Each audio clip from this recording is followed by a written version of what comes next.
Sungguh-sungguh Allah sangat ridho ketika seorang hamba itu makan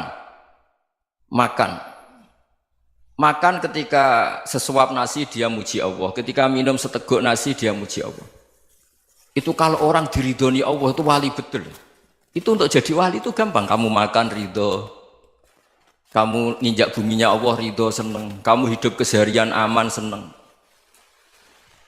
Nah ini supaya sampean kita semua ngaji betapa panduan Rasulullah untuk menggapai ridho Allah itu banyak yang keseharian sekali. Saking kesehariannya banyak dalam hadis dan itu sahih. Nabi menyebut hal-hal yang keseharian. Hatta ma tas'alu fi fimra'atika, kamu punya uang kemudian istri kamu bisa makan itu ibadah. Bahkan sebagian ibadah itu dicontohkan Nabi yang akhirnya diprotes sahabat. Yaitu wa fi buti ahadikum sedekah, kamu menggauli istri kamu itu ya sedekah. Sampai sahabat bilang yang benar ya Rasulullah. Ayati ahaduna syahwatahu wa huwa lahu ajrun. Masa urusan biologis, urusan syahwat kemudian dia dapat pahala. Nabi menjawab, alaysa lawadu'aha fi haramin akana alaihi wisrun. Bagaimana kalau dia meletakkan ke yang tidak benar itu kan dosa. Nah, hal-hal seperti ini yang saya ingin teman-teman semua saya juga agak ingin ngaji demi Anda juga agak ingin. Itu dosa sekali ngaji kok pesanan kelompok tertentu itu enggak boleh. Islam itu untuk semua. Jadi ya cuma karena di depan saya jenengan ya seakan-akan jenengan korbannya. Itu ada ilmunya dalam usul fikih itu. Jadi orang itu harus ngaji usul fikih. Nama yang disebut, mungkin Mas Sufyan masih ingat zaman ngaji usul fikih. Nama yang disebut itu tidak jaminan sebagai prioritas perintah. Jadi misalnya gini, kebetulan yang di depan Nabi itu Abu Dzar. Nabi ya bilang, ya Aba Dzarin ini uhibbuka misalnya, atau ya Mu'ad ini muhibbuka, atau ya Aba Hurairah ini uhibbuka misalnya. Banyaklah riwayat yang Nabi nyebut ya Aba Dzarin, ya Mu'ad, ya Aba Hurairah. Kemudian misalnya Nabi meneruskan khitab, ini uhibbuka, saya mencintai kamu, fakul dubur sholatin, atau sebagian riwayat disebut fala tada'an la dubura kulli sholatin, Allahumma inni ala dzikrika wa syukrika wa husni ibadatik. Saya mencintai kamu, siapa saja. Mu'ad bisa, Abu Dzar bisa siapa? Saya mencintai kamu, mohon kalau habis sholat kamu jangan lupa wiridan Allahumma a'inni ala dzikrika wa syukrika wa husni ibadatik. Ya Allah, tolong kami permudah supaya mudah ingat engkau. Anda tidak bisa mentang-mentang, wong nama saya Parmin, nama saya Purnomo, itu yang diperintahkan Mu'ad misalnya. Jadi yang disebut satu, tapi khitab itu untuk siapa saja. Saya teruskan. Jadi saya mohon semua kita melakukan kebaikan itu kalau dalam kaidah fikih disebut al yakin la yuzalu bisyak. Banyak kebaikan yang kebenarannya itu 100%. Tidak punya efek samping ke pihak lain, ke kelompok lain, ke komunitas lain. Itu tadi misalnya Anda makan dan itu murah sekali, hanya butuh satu piring. Setiap punyaan kamu muji Allah, setiap minum kamu muji Allah. Itu redaksinya Rasulullah SAW disebut Allah sangat ridho ketika seorang hamba makan, kemudian dia memuji Allah, atau minum kemudian dia muji Allah. Logikanya gampang. Negara seperti ini yang kamu harapkan bentuknya kayak apa, mertua, ipar, komunitas, tetangga, itu nyata terjadi itu kan belum pasti. Sementara yang mesti terjadi adalah kamu butuh makan, kalau tidak mati. Butuh minum, kalau tidak mati. Butuh bumi yang nyaman ditempati, kalau tidak kita juga mati. Sebab itu Allah kalau menyebut nikmatnya itu hal-hal yang keseharian. Alladzi at'amahum min ju'. Allah itu siapa? Allah itu yang menciptakan kamu bisa makan. Tidak berlebihan. Allah itu yang menciptakan kondisi sosial itu ideal. Zaman Nabi itu ya ada orang munafik. Orang-orang pilihan Allah itu juga diuji orang sekelilingnya yang macam-macam. Semua diuji sesuai konteks zaman dan waktu. Nah, tapi ada ibadah-ibadah yang selalu disarankan Nabi. Sampai Nabi itu pernah ditanya, ayul islami khairun ya Rasulullah, Islam terbaik itu gimana? Jawaban Nabi itu unik. It'amut to'am. Islam terbaik itu ya makan-makan, yang santai-santai.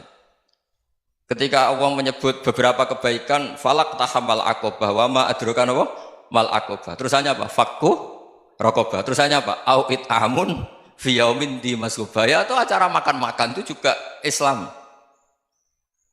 Kenapa? Ya bayangkan kalau tidak ada makanan, kita mati kan? Kondisi sosial tidak ideal itu Anda masih gak apa-apa. Tapi kalau Anda tidak makan, Anda tidak minum, Kamu punya istri cerewet masih bisa hidup, punya mertua cerewet masih bisa hidup. Tapi kalau tidak makan bisa mati. Berarti penting mana istri sama makan? Penting mana? Makan. Semoga istri Anda dengar, nanti kamu disuruh makan tapi pulang deh. Itu kalau dibahasakan makan masih memahami. Penting mana nasi satu piring dengan istri. Nggak ada nasi mati, nggak ada istri belum mati. Penting mana? Gak berani jawab kan? Nah, ternyata Anda ada garang kan di depan istri. Jadi saya mohonlah, mungkin Mas Sufyan Sauri tadi yang bisa bantulah. Teman-teman tuh ngaji yang keseharian saja. Karena kita nyari ridha Allah itu berdasar firman Allah. Dan firman Allah itu menyebut keseharian tuh riang, gampang. Itu tadi misalnya wa min ayatihi manamukum bil laili wan nahar. Termasuk ayat-ayat Allah itu kamu tidur. Maka dulu itu ada guyonan, ada tokoh Mu'tazilah, kelompok dalam Islam yang berpikir manusia itu bisa menentukan ikhtiarnya sendiri. Karena saya bisa duduk, ingin berdiri, berdiri. Karena kelompok ini nggak terima kalau semua kehendak Allah, nanti bagaimana kalau semua kehendak Allah kok ada hisab ya, ada sanksi. Lucunya itu dia akhirnya, ini cerita ya, mencintai seorang perempuan, cantik sekali. Dan itu dia menjadi ahli sunnah itu oleh hal-hal yang sepele. Karena istrinya cantik, ya namanya suami istri hubungan intim. Terus ditanya, Mas, masih ingin lagi? Masih. Silahkan diulang lagi. Wah ya tidak bisa. Katanya manusia bisa menentukan yang diinginkan. Itu tobat itu. Itu nggak bisa ditobatkan Mas Sufyan Ats-Tsauri. Orang cantik yang mudah nobatkan orang itu orang cantik. Segampang itu. Akhirnya kita tahu, makanya kalau dalam kitab Hikam itu disebut al-aqil mayyakul madza yaf'alu wa hubi wal ghafil mayyakul madza af'al. Orang yang punya akal karena sadar ini wilayah Allah, semua milik Tuhan. Itu dia tiap hari berpikir, besok Allah akan melakukan apa terhadap dunia ini. Kamu merencanakan suatu mau plesir, ternyata gempa.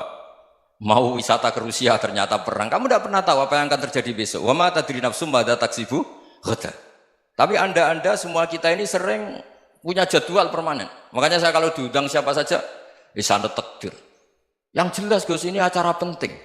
Ya masih acara penting nak pangeran ngersakno piye? Kok ape dadi pangeran? Kamu kok mau jadi Tuhan? Itu kadang ya kiai. Penting Gus acara ini jenengan harus memastikan bisa. Loh kamu itu yang ngajarin tauhid, sesuatu itu biadillah kok bilang-bilang apa pasti. Kalau maksa terus tak tobatkan loh kamu kata saya itu. Ya kalau gitu Gus bilang insya Allah. Wah itu hati saya, fisik saya, roh saya sudah bilang insya Allah. Tidak usah kamu latih kata saya. Nah hal-hal tauhid keseharian itu gampang sebetulnya. Wal ghafil yaqulu madza af'al. Tapi orang yang lupa Allah dia setiap hari bilang besok apa? Kita bisa melakukan apa? Seakan-akan dia itu aktor, dia penting, dia subjek permanen, dia. Padahal kita ini hanya objek kehendak Allah Subhanahu wa taala. Karena kita yakin sesuatu yang terjadi di alam raya ini kita tidak bisa apa-apa. Makanya saya sering ngaji, sering bilang saya, ketika Anda mensifati Allah, Dia yang menghidupkan. Sudah itu tanamkan sehingga ketika kita mati santai saja. Kenapa santai? Allah punya cara menghidupkan kita. Zaman kita hidup juga gak tahu caranya ngelola jantung, ngelola paru-paru. Kamu juga gak tahu ngelola oksigen yang tidak beracun, tidak ngandung polusi. Tahu-tahu hidup. Gak ingin tua ya tahu-tahu tua, gak ingin mati tahu-tahu mati. Selama ini kita hidup juga gak tahu apa-apa sebetulnya. Hanya gaya tok, punya jadwal, punya planning. Kalau kamu bisa menentukan pilihan Anda, pasti Anda istrinya cantik, 4 neriman semua, kona'ah semua. Nyatanya enggak kan? Ada 1 jelek, cerewet. Oh itu kan, nyatanya enggak bisa apa-apa Anda kan? Dan kamu bawa mati lagi. Itu kan, istri Anda juga gitu, punya keinginan, punya suami yang ganteng, yang jabat, yang neriman, yang enggak poligami. Ya enggak kesampaian juga. Kalau kita ngitung tingkat kegagalan kita itu gagal terus. Ya kan? Nah, terus ingat Allah, madza yaf'alu wa bi. Orang yang punya akal selalu berpikir Allah itu menghendaki apa terhadap saya.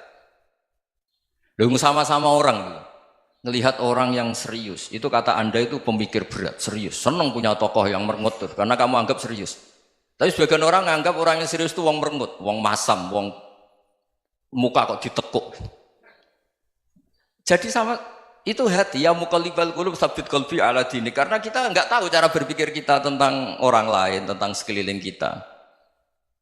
Misalnya kita orang baik yang jenis ngurmat fakir miskin, ada orang bangun masjid mewah itu janggal. Apa artinya masjid mewah kalau banyak orang kelaparan? Tapi kalau yang jenis pendidikan, apa artinya masjid mewah kalau tidak bisa ngaji? Nanti yang jenis infrastruktur, apa artinya ini kalau semuanya punya sudut pandang yang berbeda-beda. Dan Islam mengapresiasi semua kebaikan.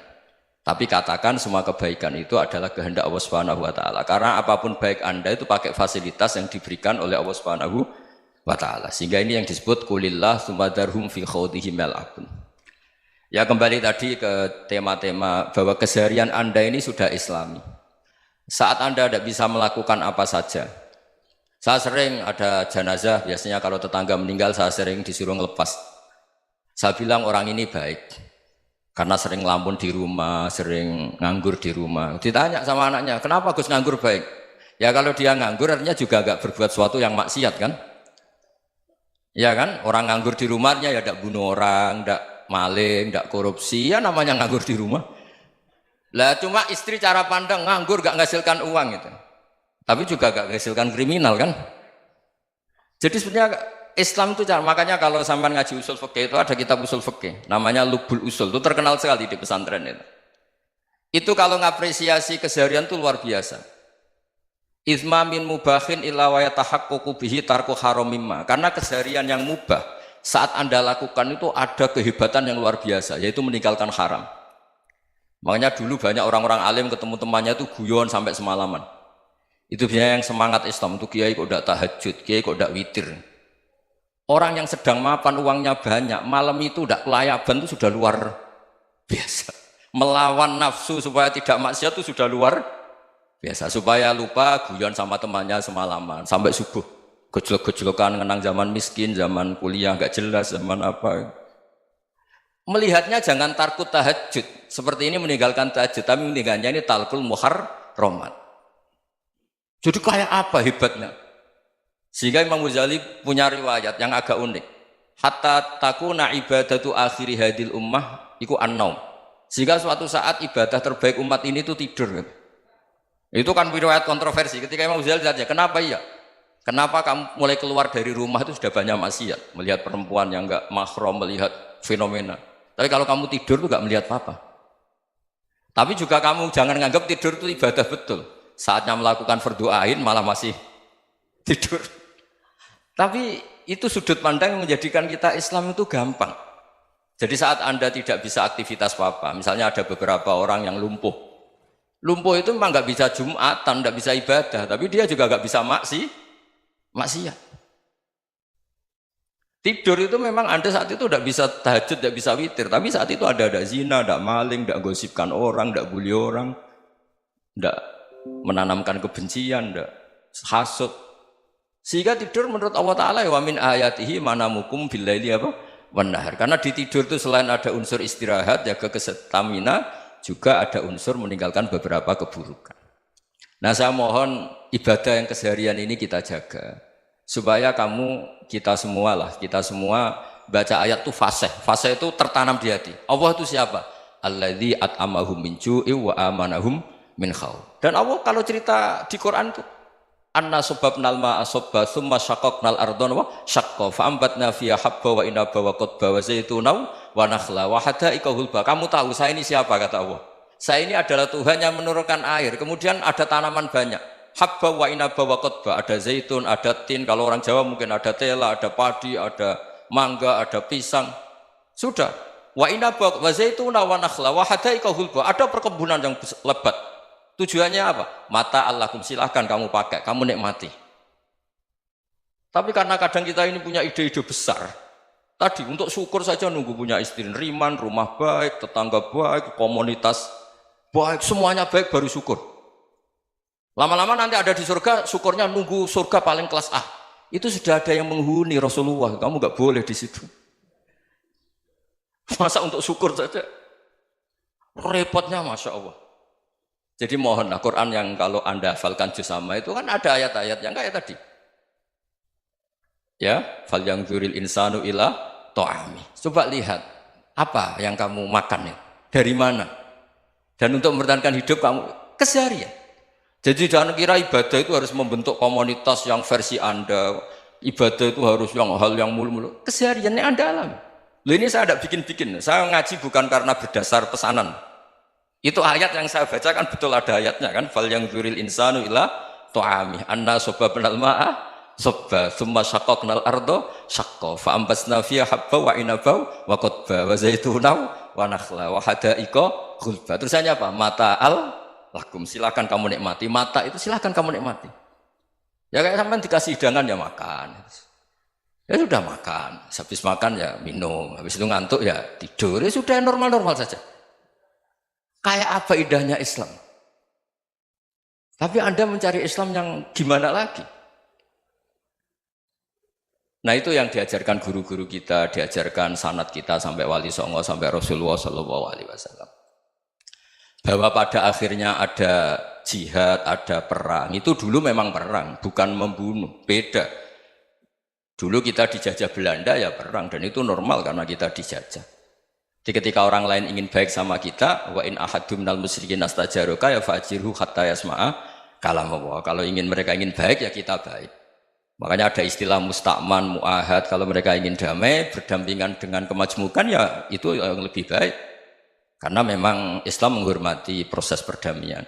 Wa in janahu lis-salmi ya fajnah lah. Kalau ingin damai ya kita harus